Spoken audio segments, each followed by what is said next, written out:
Derrière le couple présidentiel se cache une grande famille recomposée. Emmanuel et Brigitte Macron célébraient Noël avec leurs enfants et petits-enfants, le 24 décembre dernier. Marié depuis 15 ans à son ex-professeur de théâtre, le chef de l'État a pris très à cœur son rôle de beau-père. La fille de sa chair et tendre, Tiffaine Ozière, 38 ans, est mère de 2 enfants, Élise et Aurèle. Laurence Ozière, 45 ans, est maman de 3 enfants, Emma, Alice et Thomas, tandis que l'aîné de la première dame, Sébastien Ozière, 47 ans, est père de 2 enfants, Camille et Paul. Et entre le locataire de l'Élysée et les 7 petits-enfants de son épouse, une grande complicité s'est créée au fil des années. Dans le reportage intitulé Les coulisses d'une victoire, diffusé sur TF1 en mai 2017, au lendemain de l'élection d'Emmanuel Macron à la tête du pays, une scène particulièrement touchante avait été capturée par les équipes de Troisième œil.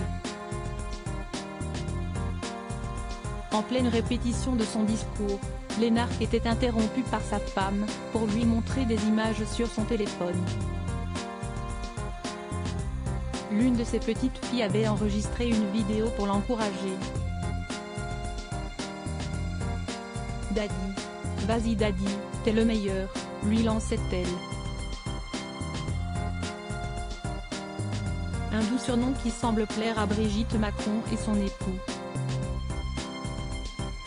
Sur les ondes de RTL en juin 2019, l'ancienne professeure de lettres avait aussi évoqué ce lien spécial avec Marc-Olivier Fogiel. Il se fait appeler Daddy.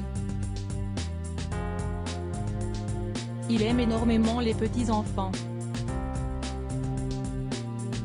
Supérieur à Emmanuel Macron, qui sont les membres de sa famille recomposée.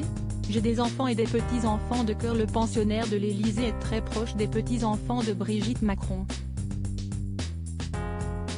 Alors, si l'un de ses adversaires ose évoquer sa vie privée, Emmanuel Macron peut se montrer susceptible. Dans son ouvrage baptisé Un personnage de roman, édition Julliard, 2017, Philippe Besson révèle une anecdote à ce sujet.